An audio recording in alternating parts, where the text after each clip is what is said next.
మా యూట్యూబ్ ఛానల్కి స్వాగతం. మీరు విషయాన్ని మిస్ కాకుండా ఉండడానికి తప్పకుండా సబ్స్క్రైబ్ చేయాలనేది మా కోరిక. క్రీస్తుతో సంబంధంలో ఎదగడానికి మీకు సహాయపడే బోధనను పోస్ట్ చేస్తాం. అలాగే మా hand of hope the mission arm of our ministries ప్రపంచవ్యాప్తంగా చేసే అప్డేట్స్ను కూడా ఈ ఛానల్ ద్వారా చెప్పేదాని గురించి నాకెంతో ఉత్సాహంగా ఉంది. మీరు ఈరోజు చూస్తున్నందుకు థ్యాంక్స్. మాకెంతో సంతోషంగా ఉంది.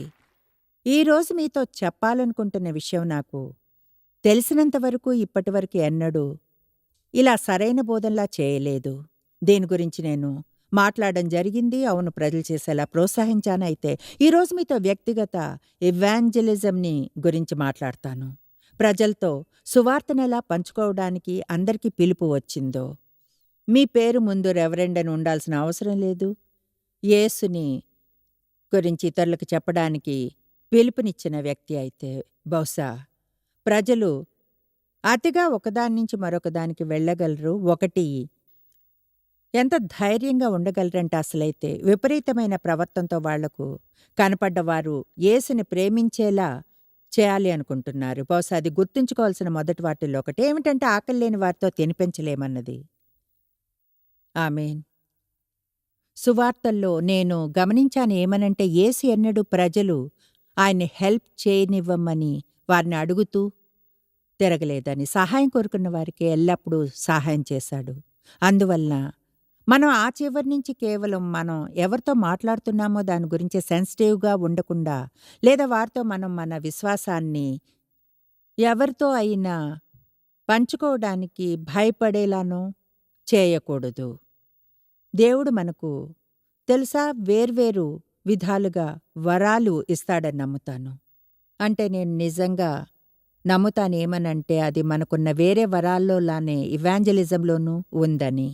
ఉదాహరణకు కొంతమంది వీధిలోనికి వెళ్ళి బోధించడానికి ఎంతో అభిషేకించబడతారు తెలుసా. నేను మాత్రం కాదు, బహుశా చాలామంది ఎవరి వద్దకైనా వెళ్ళి వాళ్ళతో యేసుని గురించి మాట్లాడగలరు. నాకైతే నాకు సౌకర్యంగా ఉండే జోన్ అనే పదాన్నే చూసుకుంటాను, వాడతానైతే దాన్ని స్పష్టంగా చెప్పగలను. ఎల్లప్పుడూ మనం చేసే ప్రతిదీ సౌకర్యంగా ఉండక్కర్లేదు. మనం ఆత్మను అనుసరించాలి, సౌకర్యంగా ఉన్నా లేకున్నా. అయితే మనకి గాని మనల్ని దుఃఖపరిచేది కానిదేదో చేయడానికి దేవుడు వరాన్నిచ్చి అభిషేకిస్తే అప్పుడు మనం అసలు అది మనకేమాత్రం నిజంగా కష్టంగా ఉండదు. అదేదో మరింత సహజంగా ఉంటుంది. కనుక ముందుగా స్పష్టంగా చెప్తున్నాను, అందరం ఇది చేయడానికి పిలువబడ్డాం. ప్రతి ఒక్క క్రైస్తవునికి ఒక బైబిలానుసారమైన బాధ్యత ఉంది. పరిశుద్ధాత్మను కోరుకుని ఆయనతో కార్యం చేయడానికి, ఇతరులని యేసుక్రీస్తుతో సంబంధంలోనికి తీసుకురావడానికి.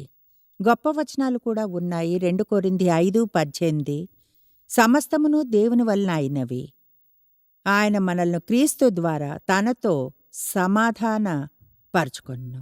అంటే దేవుడు యేసుని యూజ్ చేశాడు మనల్ని తనతో సమాధాన పరుచుకోవడానికి. యాంప్లిఫైడ్ చెప్పేది నాకిష్టం. క్రీస్తు ద్వారా తనతో సమన్వయంలోనికి తెచ్చాడు. దేవునితో వారికి ఒప్పందం లేదు. ఒకవేళ వీలైతే వారికి సహాయం చేయడానికి మనం ట్రై చేస్తాం.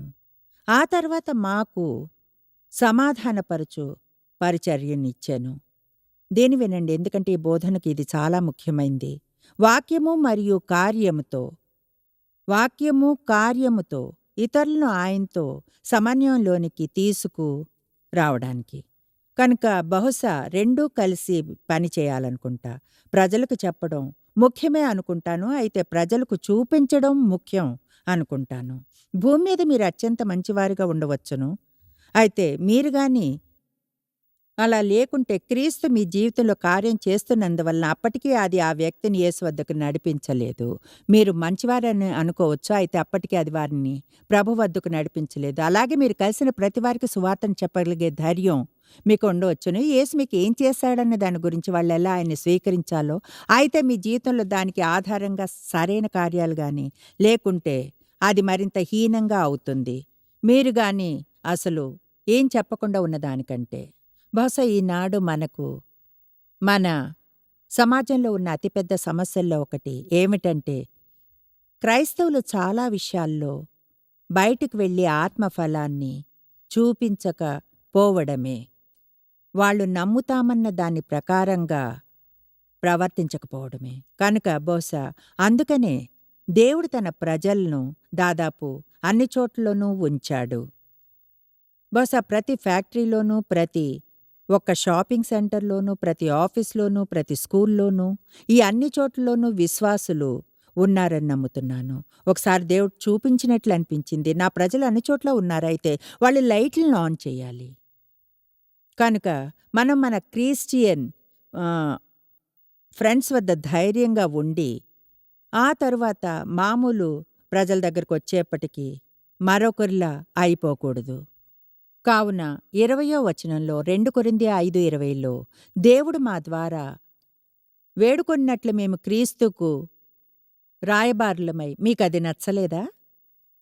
మీరు క్రీస్తు యేసుకు వ్యక్తిగత ప్రతినిధులు. మనం క్రీస్తు యేసుకు వ్యక్తిగత ప్రతినిధులం. దేవుడు మనలోని ప్రతి ఒక్కరిని ప్రతిరోజు యూజ్ చేసుకుంటాడు. ఎవరో ఒకరిని ఆయనతో సంబంధంలోనికి తీసుకురావడానికి.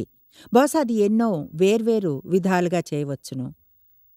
కావున దేవునితో సమాధానపడుడని క్రీస్తు పక్షమున మిమ్మును బతిమాలుకొనుచున్నాము. రోమా 1:16 సువార్తను గూర్చి నేను సిగ్గుపడువాడను కాను. ఏలయనగా నమ్ము ప్రతివానికి రక్షణ కలుగచేయుటకు అది దేవుని శక్తి అయి ఉంది. కనుక ఆ పునాదిని వేయాలనుకున్నాను. అందరం క్రీస్తు యేసు వద్దకు ప్రజలను తీసుకుని రావడానికి పిలువబడ్డామని. మనలోని ప్రతి ఒక్కరూ ఏ విశ్వాసి వదిలివేయబడలేదు. అందరికీ పరిచర్య ఉంది. ప్రతి విశ్వాసికి 2 పరిచర్యలుంటాయి. మధ్యవర్తిత్వం మరియు సమాధానపరచడం. మీ అందరికీ ఓ పరిచర్య ఉంది. అయితే మనం దాన్ని సరిగ్గా చెయ్యాలి. సిగ్గుపడేలా ఉండకూడదు. అయితే అలాగే మనం ఏదో కేవలం అంటే లోకం చెప్పినట్లు ప్రజల తలపైన బైబిల్‌తో కొట్టి వాళ్ళ గొంతులోంచి బలవంతంగా క్రీస్తుని తోయకూడదు. ఎందుకంటే అది ఎల్లప్పుడూ మంచిగా పనిచేయదు. కనుక యేసన్నాడు మనం మనుషుల్ని పట్టే చేపలవాళ్ళగా ఉందామని. ఇక్కడ ఒక ఆసక్తికరమైన ఆలోచన ఉంది. సముద్రంలో ఉండే అన్ని రకాల చేపల్లానే నదుల్లోనూ, చెరువుల్లోనూ వాటన్నిటినీ పట్టడానికి వాటికి వేర్వేరు ఎరలు ఉండాలి. చూడండి, బహుశా ప్రపంచం అలానే ఉందనుకుంటాను. ఒకే విధానం అందరికీ పనిచేయదు. కనుక మనం వెళ్ళి కొన్ని ఇవాంజలిజం సిద్ధాంతాలు నేర్చుకోవచ్చును. వాటిలోని ప్రతి ఒక్కటి బావుంటుంది. అలాగే వాటిలోని ప్రతి ఒక్కదానికి సరిపోయే సరైన చోటు ఉంటుంది. అయితే ఒకవేళ తప్పైన దాన్ని తప్పైన వ్యక్తి మీద యూజ్ చేస్తే అది వారిని దగ్గరకు తీసుకురావడానికి బదులు మరింత దూరంగా తోసివేయగలదు. కనుక మనం అలా ఫీల్ కాకూడదు. చూడండి, మనకి ఆబ్లిగేషన్ ఉంది నింపడానికి. అందుకని మనం వీటిని సున్నితంగా ఉండకుండా చేస్తున్నాం. ఎలా దేవుడు ఆ విషయంలో చేయమంటాడన్న దాని గురించి ఇంకా కొన్ని చేపలైతే కొన్ని కాలాల్లోనే ఎర్న పట్టుకుంటాయి. ఆసక్తికరంగా ఉందనుకున్నానది. ఎందుకంటే మనం ఎవరినైనా క్రీస్తు వద్దకు నడిపించాలనుకుంటాం. ఒక ఫ్రెండ్‌నో, అపరిచితుడినో ఎవరినైనా. బహుశా అది వారికి సరైన కాలం కాదేమో. మీరనొచ్చు, అంటే ప్రతికాలం ప్రజలు క్రీస్తుని స్వీకరించడానికి సరైంది కాదా? అంటే ఒక వ్యక్తి వాళ్ళ జీవితంలో ఒక ప్రత్యేకమైన చోట ఉండాలి. ఒకటి వాళ్ళు ఒక మార్పు కోసం ఎదురుచూసేవారైనా అవ్వాలి. లేదా దేవుడు వారి మనసులో డీల్ చేసిన ఒక పరిస్థితిలోనైనా ఉండి ఉండాలి. వాళ్ళు నిరాశాజనకమైన సమస్యలో ఉండనవసరం లేదు. ఒకసారి ఒక ఆవిడ నాతో చెప్పింది గుర్తుంది. తెలుసా, నాకు గొప్ప జీవితం ఉండేది. అయితే నాకసలు శాంతి లేదు. అంటే ప్రత్యేకంగా అప్సెట్ అయ్యే విషయం కూడా లేదు. అయితే శాంతి మాత్రం లేదు. అందుకనే దేవుణ్ణి వెతకాలని నడిపించబడ్డాను.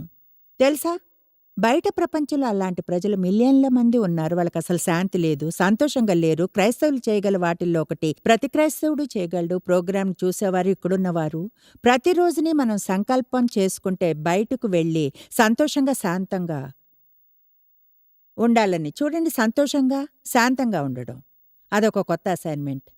బయటికి వెళ్ళి ముఖ్యంగా ఆఫీస్‌కి సంతోషంగా, శాంతంగా రండి. ఎందుకంటే లోకం అలా లేదు. సంతోషంగా లేరు, శాంతి లేదు. కనుక మనం లోకంలో ఉన్నాం, లోకంతో లేము. బహుశా ప్రజల ధ్యానాన్ని ఆకట్టుకునే వాటిల్లో ఒకటి, మీరెల్లప్పుడూ శాంతంగా గానుంటే ఏం జరుగుతున్నా సరే, సంతోషంగా గానుంటే, నేనేదో పిచ్చిగా ఉండడం గురించి చెప్పడం లేదు. కానీ మీకు గాని నిరంతరం ఆనందం ఉంటే ప్రజలు ఆశ్చర్యపోవడం ఆరంభిస్తారు. అసలు నీకున్నదేమిటి, నాకు లేనిదేమిటి? అదేనా నీలో ఉన్న ఏదో వేరైన విషయం? నేను నమ్ముతాను మనం గాని బయట ప్రపంచంలోనికి వెళ్లి వారికి ఆకలేయేలా చేయగలిగితే, తెలుసుగా మనం ఉప్పు వెలుతురులా ఉండాలని, కనుక మనం గాని మన జీవితాలు ప్రజలకు ఆకలిని కలిగిస్తే, నేనిది చెప్పడం వినే ఉంటారు. అయితే నా జీవితంలో ఎన్నడూ శాంతి ఉండేది కాదు. దుఃఖం నిండిన ఇంట్లో పెరిగాను. వాదనలు, ఎప్పుడూ చూడు కోపం. నిజంగా నిజాయితీగా చెప్పగలను అసలు శాంతి అంటే ఏమిటో నాకు తెలీదు. నిజంగా శాంతంగా ఉండడం అంటే తెలీదు. అయితే డేవ్‌ని పెళ్లి చేసుకున్నప్పుడు ఆయన శాంతికి నిదర్శనం. కొంత కాలం ఒకలా నాకది కోపం తెప్పించేది. ఎందుకంటే అనుకున్నాను నాతో మీరు మనకున్న ఈ సమస్యలతో అప్‌సెట్ అవ్వాలి. మేమలా చేయలేదు. అయితే కొంతకాలం తర్వాత ఆయనకున్న దానికే నాకు ఆకలి కలిగింది. అనుకున్నాను ఆయనకి శాంతి ఉంది అంటే నేనూ పొందగలను. కనుక ప్రోగ్రామ్ చూసే ప్రతి ఒక్కరూ మీరు బయట ప్రపంచంలోనికి వెళ్ళండి. సంతోషంగా ఉండండి. శాంతంగా. అప్పుడు ప్రజలు మిమ్మల్ని అడిగినప్పుడు చుట్టూ ఇదంతా జరుగుతుంటే సంతోషంగా ఎలా ఉన్నారు? శాంతంగా ఎలా ఉండగలుగుతున్నారు? ప్రపంచంలో జరిగే దాని గురించి భయం లేదా? అప్పుడు మీకిలా అనే అవకాశం ఉంటుంది. ఏమన్నా తెలుసా? గతంలో అలా ఉండేదాన్ని. ప్రజలకెప్పుడు చెప్పటం మంచిది. గతంలో అలా ఉండేదాన్ని. మీరేదో పర్ఫెక్ట్ అన్నట్లు అనుకునేలా చేయకండి. ఎలాంటి సమస్యలు లేవన్నట్లు. నేనలా ఉండేదాన్ని. భయం ఉండేది. ఎప్పుడు చింతిస్తూ అప్‌సెట్ అయి ఉండేదాన్ని. అయితే తర్వాత క్రీస్తుతో పరిచయం అయింది. ఆయనే నా శాంతి అని ఆయనలో నా నిరీక్షణ ఉందని తెలుసుకున్నాను. నిజంగా నిజాయితీగా మీరు అంతకంటే ఎక్కువేం చెప్పనవసరం లేదు. ఆ వ్యక్తికి ఆసక్తిగాని ఉంటే వాళ్ళే ఒక ప్రశ్న అడుగుతారు. వాళ్ళప్పుడు అడగకపోవచ్చును. అయితే తర్వాత తప్పకుండా అడుగుతారు. ఇప్పుడు మీకొకటి చెప్తాను. అర్థం చేసుకోండి. మా అల్లుడు నాతో చెప్పాడు. అతనొక ఫిషర్‌మెన్ అని. నా పిల్లలు నాతో పాటు ఫిషింగ్‌కి తీసుకుని వెళ్తాను. అయితే అన్నాడు, వాళ్ళకి వెళ్ళడం ఇష్టం ఉండదు. వాళ్ళు క్యాచింగ్‌కి వెళ్ళాలంటారు. బహుశా చాలామంది క్రైస్తవులకు అదే చేయడం ఇష్టం. ఎవరి జీవితంలోని ఇన్వెస్ట్ చేయాల్సిన సమయాన్ని దానిలో పెట్టుబడిగా పెట్టడానికి ఇష్టపడరు. వాళ్ళు ఎరని తీసుకునే పాయింట్‌కి వారిని చేర్చగలగడానికి. కనుక ఈరోజు నాకు చెప్పాలని ఉంది. ప్రజల జీవితాల్లో కొంత సమయాన్ని వెచ్చించడానికి ఇష్టపడుతున్నారా? ఒకటి తెలుసా? కొన్నిసార్లు బహుశా మనం నాకు గుర్తుంది వాచ్‌మెన్‌ని ఒకసారి ఇలా అనడం. ఆయన ఒక బోధకుడు. నేనెంతగానో ఆనందించేదాన్ని. ఇప్పుడు లేరు. అయితే అన్నారు, నిజంగా ఇతరులకు సహాయం చేయాలనుకుంటే వాళ్ళున్న చోటనే మనం వారిని కలవాలి. మనం ఉన్న చోటుకి వారిని తేవాలని ట్రై చేయకూడదు. అలా అంటే ఇలా అనడం లేదు. మీరు వెళ్లి లోకల్ టావర్న్‌లో ప్రతి రాత్రి కూర్చోవాలని, మీరు పరిచర్య చేయాలనుకున్న వ్యక్తి అక్కడ ఉన్నందువలన. అయితే మరొక వైపున దానర్థం అతనితో కలిసి లంచ్ చేయకూడదని కాదు. దానర్థం వారికి ఫ్రెండ్‌గా ఉండకూడదని కాదు. ఎందుకంటే లోకంలోని ప్రజలు నిరాశ నిండిన పరిస్థితిలో ఉంటారు. మనం ప్రతిరోజు కూడా ప్రోత్సహిస్తున్నాను. జీవితంలోని ప్రతిరోజు బయటకు వెళ్ళినప్పుడు దాన్ని మళ్ళీ చేసేలా గుర్తుకు తెస్తుంది. తండ్రి ఈరోజు ఎవరినైనా నీకు దగ్గరకు తేవడానికి నన్ను యూజ్ చేసుకో. హెల్ప్ చేయడానికి ఎవరినైనా చూపించు. నా మార్గంలో ఎవరినైనా చూపించు హెల్ప్ చేయడానికి. ముందుగా మనం చేయవలసింది ఇది చేయాలి అనుకుని దాన్ని చేయడం ఆరంభించాలి. అప్పుడు బహుశా మనం రక్షణ పొందని వారి వద్ద ఉంటాం. మీరు ఆరంభించడానికి ముందు వారికి యేసును గురించి చెప్పడం ట్రై చేసేప్పుడు బహుశా మీరు వారి కోసం ప్రార్థించడానికి సమయాన్ని వెచ్చించాలి. వాళ్ళని సరైన కాలంలోనికి తీసుకొద్దాం ఎరను కొరకడానికి. తండ్రి వాళ్ళ మనసును సున్నితంగా చెయ్యి. వారికున్న జీవనశైలితో వారు అసంతృప్తిగా ఉండేట్లుగా చెయ్యి. నీకోసం ఆకలిగొన్న వారిలా చెయ్యి. మనసులు తెరిచేట్లుగా ప్రభువా వారి కళ్ళను తెరువు. ఈ మధ్యనే తెలుసుకున్నాను ప్రపంచంలోని ప్రజలు, లోకంలోని ఎంతోమంది నిజంగా చెప్పాలంటే గుడ్డివారే. వాళ్ళకసలు అర్థం కాదు. బహుశా కొన్నిసార్లు అసలు మీరెలా దేవుణ్ణి వదిలించుకోవడానికి ప్రయత్నిస్తూ మీ జీవితాన్ని ఎలా ఇవ్వగలరు? నాకసలది అర్థం కాదు. వాళ్ళు కేవలం వాళ్ళ కళ్ళు మూసుకుని ఉన్నాయి. వాళ్ళు చూడలేరు. కనుక మనం ఎక్కువగా ప్రార్థించాలి. దేవుడు ప్రజల కళ్ళను తెరిపిస్తాడని, వాళ్ళు మిస్ అయ్యే దాన్ని చూడగలుగుతారని, ఏం పొందగలరో. ఇప్పుడు మీకో చిన్న కథని చెప్తా. నేను చాలా చిన్న క్రైస్తవురాలుగా ఉన్నప్పుడు, అంటే అప్పుడే ఆరంభిస్తున్నాను నా దేవునితో గంభీరమైన నడకని. నేనొక చర్చికి వెళ్ళాను. అది నిజంగా చాలా చాలా పెద్దది. స్ట్రీట్ ఎవాంజలిజంలోను, సువార్త ట్రాక్స్‌ని పంచిపెట్టడంలోను. అసలైతే ఇప్పటికీ నా దగ్గర ఒకటుంది. Smile Jesus loves you. ఒక వేసవిలో ఒక గ్రూప్ స్త్రీలను తీసుకుని ఓ 10,000 ఈ అండర్ విండ్ షీల్డ్స్‌ని వేయించి ఫెంటన్‌లోని గ్రోసరీ స్టోర్ పార్కింగ్ ప్లేస్ దగ్గరికి వెళ్ళాం. తెలుసా? అదెవరికో హెల్ప్ చేయడంతో అయిపోయిందనుకున్నాను. అదేదో దేవుడు నా మనసులో ఉంచాడని చేశాను. అయితే నేను చేసిన మరొక పని సౌకర్యంగా అనిపించలేదు. ఎందుకంటే ఆ చర్చ్ ఒకలా మేమిలా ఫీలయ్యేట్లు చేసింది. ఒకవేళ చేయకుంటే దేవుణ్ణి ప్రేమించినట్లే. మనం ఎంతో జాగ్రత్తగా ఉండాలి. ప్రజల్ని గిల్టీగా ఫీలయ్యేలా చేయకూడదన్న విషయంలో. మనకు వరాలివ్వబడ్డ విధానంలో మనం చేసినట్లు వాళ్ళు చేయాలని అనుకోరు. దాన్ని నేను మళ్ళీ చెప్తాను. కొన్నిసార్లు ఏదైనా చేసేవరం మనకుంటే అందరూ అది చేస్తారని ఈజీగా ఆశించగలం. ఇంకా వారికి తీర్పు తీర్చేంతగా ఒకవేళ వాళ్ళు చేయకపోతే. కనుక వాళ్ళు మేం చేయాలనుకున్న వాటిల్లో ఒకటి శనివారం ఉదయాన వీధుల్లోనికి వెళ్ళడం. మేం డౌన్ టౌన్ సెయింట్ లూయిస్‌కి వెళ్ళాం. ప్రజల వద్దకు వెళ్ళన్నాం. జీసస్ లవ్స్ యూ, మీకిది ఇవ్వొచ్చునా? సరే నేను వెళ్ళాను. మర్చిపోలేను, మొదటిసారి ఇచ్చిన వ్యక్తి చేతిని చెళ్ళుమనిపించాడు ట్రాక్ కింద పడేలా. కనుక నిజాయితీగా చెప్తున్నాను. నాకు కంఫర్టబుల్‌గా లేదు. నాకైతే అటువంటి పర్సనల్ ఇవాంజలిజంతో ఇప్పుడు ఒకలా అనుకున్నాను. ఇది చెప్పడం మంచిదేనా లేక టీవీలో చెప్పకూడదా అని. అయితే మంచిదే అనుకుంటాను. నాకనిపిస్తుంది మనం గుర్తించాలని. దేవుడు మనందరిని యూజ్ చేసుకోవాలనుకుంటాడని. అయితే మనల్ని వేర్వేరు విధాలుగా యూజ్ చేస్తాడు. ఎందుకంటే బయట అన్ని రకాల వేర్వేరు ప్రజలు ఉంటారు. వాళ్ళు వేర్వేరు రకాల ఎరలకు స్పందిస్తారు. కనుక అందరూ ఒకేలాంటి ఎరతో ఫిషింగ్ చేస్తే అప్పుడు చాలా చేపల్ని ఎన్నటికీ మనం పట్టుకోలేము. కనుక మనం నిజంగా సున్నితంగా ఉండాలి. ఓకే, దేవుడు నన్నెలా యూజ్ చేస్తాడు. అసలైతే నేను పాయింట్ దగ్గరకొచ్చేశాను. నిజం చెప్తాను. ఇది జరిగి 37 ఏళ్లయింది. నేనే స్థితికి వచ్చానంటే వాళ్ళు మమ్మల్ని ఎంతగా తోశారంటే మేము సంప్రదించిన ప్రతి ఒక్కరికి ఏదో ఒకలా వారికి యేసును గురించి చెప్పాము. నేను ఇంటి నుంచి బయటికి వెళ్ళకూడదనుకున్నా. ఎందుకంటే అందులో ఏదీ ఆత్మచే నడిపించబడలేదు. ఎక్కువగా నేరాభావపు కదలికలానే ఉంది. బహుశా యేసును గురించి ఎవరికైనా చెప్పడానికి ఇష్టపడకపోతే నేను ఆయన్ని ప్రేమించడం లేదనుకుంటాను. ప్రతి ఒక్కరూ పర్సనల్ ఇవాంజలిజంలో ఇన్వాల్వ్ అవడం నాకు ముఖ్యమే. అయితే మీకు సరైన విధానాన్ని తెలుసుకోవడం కూడా, అలాగే పరిచర్య చేయాలనుకునే వారికి సరైన విధానం ఉండాలన్నది కొన్ని సలహాలనిస్తాను. అది అందరికీ బాగా కంఫర్టబుల్‌గా ఉండొచ్చు. ప్రజల్ని చర్చికి ఆహ్వానించండి. సింపుల్. అవునా కాదా? ఏమంటారు? నా 9 ఏళ్ల వయసులో మేము వేరే ఊరికి చుట్టాలింటికి వెళ్ళినప్పుడు వారితో కలిసి చర్చికి వెళ్ళినప్పుడు తిరిగి జన్మించాను. చూడండి, దేవుడు ఏం యూజ్ చేస్తాడో తెలీదు. కనుక ఆహ్వానాన్ని కాదన్నా అందులో ఏ తప్పు లేదు.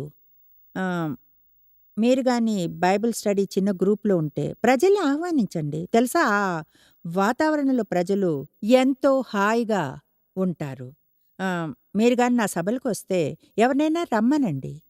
నేనిది ప్రజలకు చెప్తే నవ్వుతారు. అయితే అది నిజం. వాళ్ళని బయటకు డిన్నర్‌కి ఆఫర్ చేయండి. ఏం చెప్తున్నానో ప్రజలు దాదాపు ఏమైనా చేస్తారు భోజనం పెడితే. వాళ్ళని మంచి చోటుకు తీసుకెళ్ళి తర్వాత చెప్పండి ఫలానా సభకు వెళ్తున్నాం. ఏమో ఏమీ చెప్పలేం అనుకుంటారు. వాళ్ళేమనుకుంటారు? జాయిస్ చాలా వైల్డ్‌గా ఉంటుంది. వాళ్ళేమనుకుంటారు? ఏమిటో తెలుసా? ఇదిగో ఇక్కడే మనం బోల్డ్‌గా ఉండాలి. ప్రజలే అనుకునేదాన్ని పట్టించుకునే పని మనది కాదు. మన పనంతా ఆహ్వానించడమే. ఎవరిని ఫోర్స్ చేయడం లేదుగా. వాళ్ళు సరే అనవచ్చు, లేదా కాదు. అయితే వాళ్లకు మీరు అవకాశాన్నిచ్చారు కనుక మిమ్మల్ని నేను ప్రోత్సహిస్తున్నాను.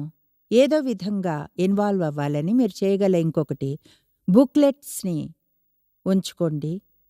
బుక్స్‌ని లేదా సువార్త ట్రాక్స్‌ని లేదా ఏది బయటకు వెళ్ళినప్పుడు మీ దగ్గర ఉంచుకోవడానికి అనుకూలంగా ఉంటుందో దాన్ని. మా అమ్మాయి శాండ్రాల, ఆమె తన కారు ట్రంక్ నిండా నా పుస్తకాలను ఉంచుకుంటుంది. కనుక ఒక ఉదాహరణ, ఆమె ఒక మెడికల్ షాప్ నుంచి వెళ్తుంది. చాలా ఫ్రెండ్లీగా ఉంటుంది. ఈరోజు ఎలా ఉంది?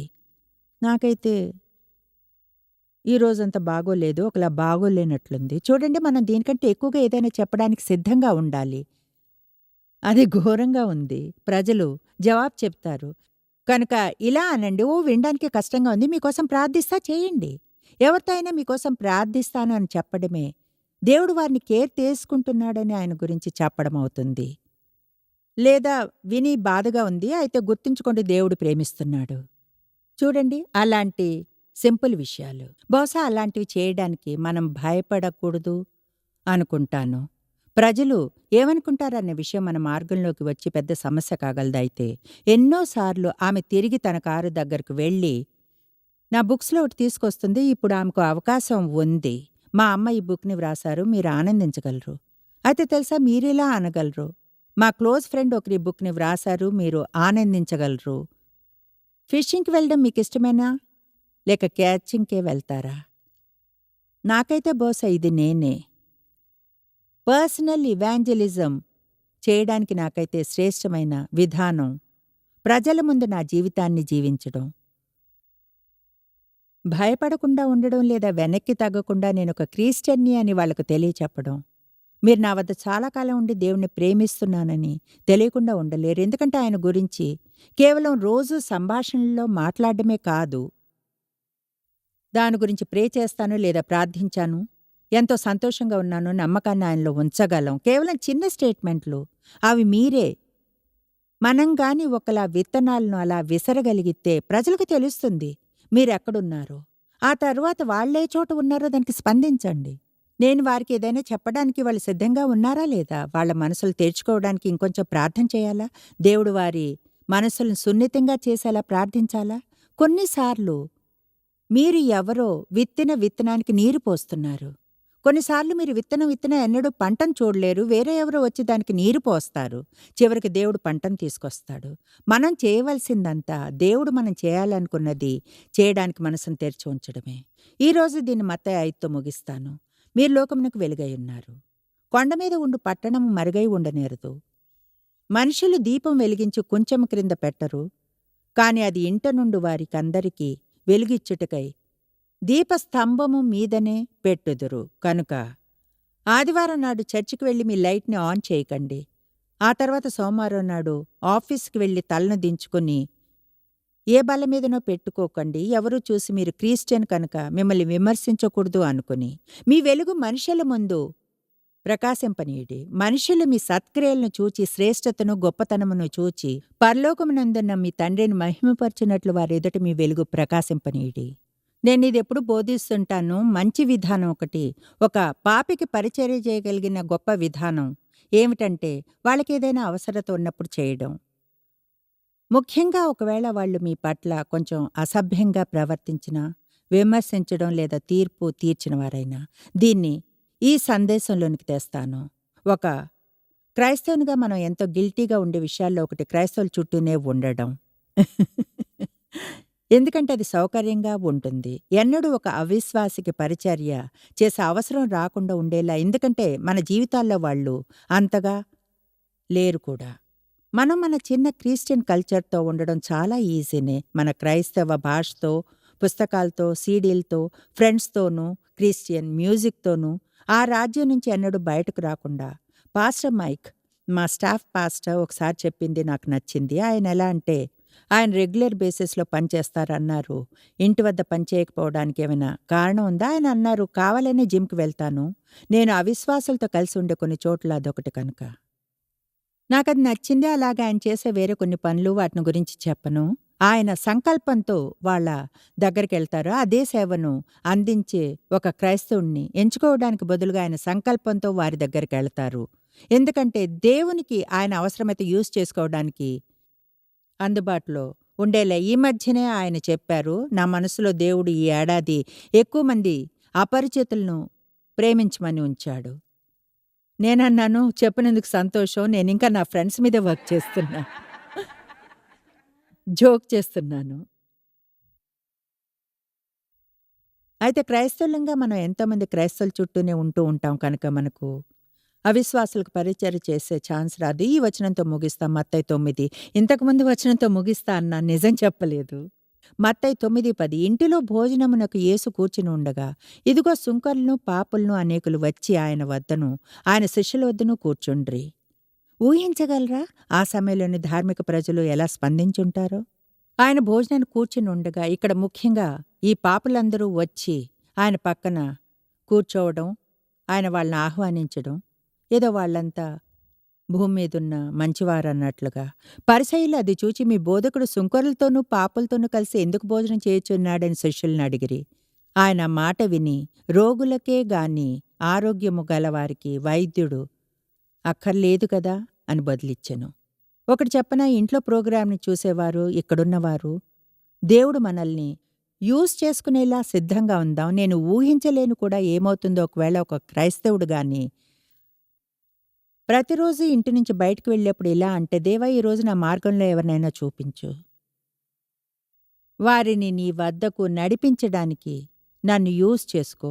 వారికి సహాయం చేయగలిగేలా చెయ్యి. ఎవరైనా నీ రాజ్యంలోనికి రావడానికి సహాయంగా ఏం చేయాలో చూపించు. చెప్తున్నాను, మీరు గాని దాంతో ఆరంభిస్తే బయటికి వెళ్ళి సంతోషంగా నిరీక్షణతో ఎంతో కాలం పట్టదు ప్రజల్ని దేవుని వద్దకు నడిపించడానికి, గొప్ప అవకాశాలు రావడానికి. చెప్పేది వినండి, ఈరోజు చూస్తున్న వారిలో చాలామందికి యేసుతో వ్యక్తిగత సంబంధం లేదు. మీరెలా అంటే, ఎవరైనా వచ్చి నాకు పర్సనల్‌గా యేసుని గురించి చెప్తే బావుండు, నేను చేసేది అదే. యేసు మీకోసం మరణించాడని తెలుసుకోండి, ప్రేమిస్తున్నాడని, మీ పాపాలను ఆయన మీద వేసుకున్నాడని, మీ శిక్షనంతటినీ. ఆయన కోరుకునేది మీరు ఆయన్ని నమ్మాలి అని.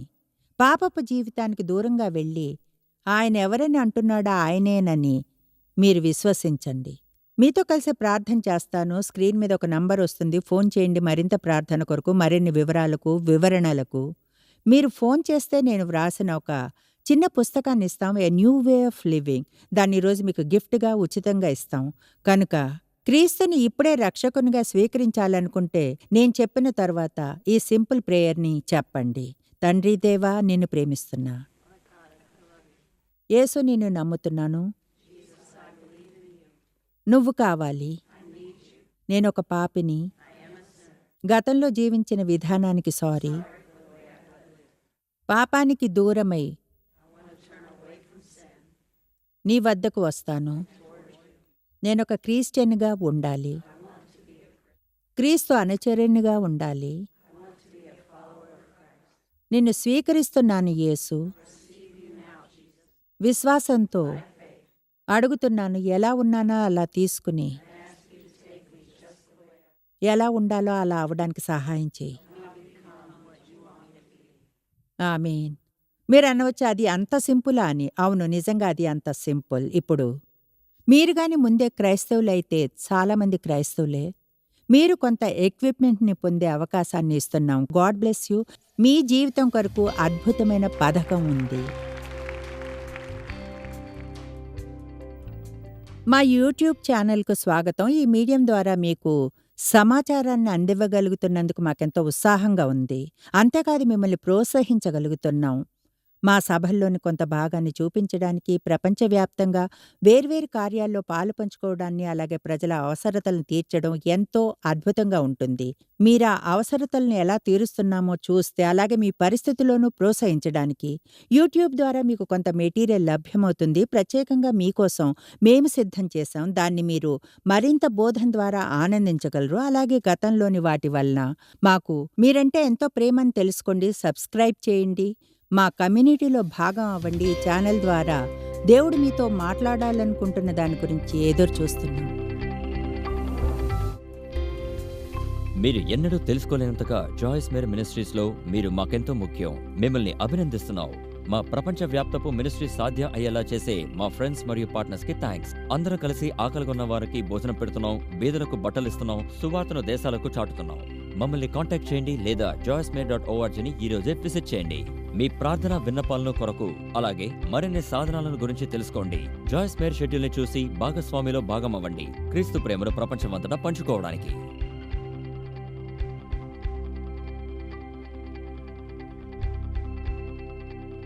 ఈ program Joyce Meyer ministries partners మరియు ఫ్రెండ్స్ ద్వారా స్పాన్సర్ చేయబడింది.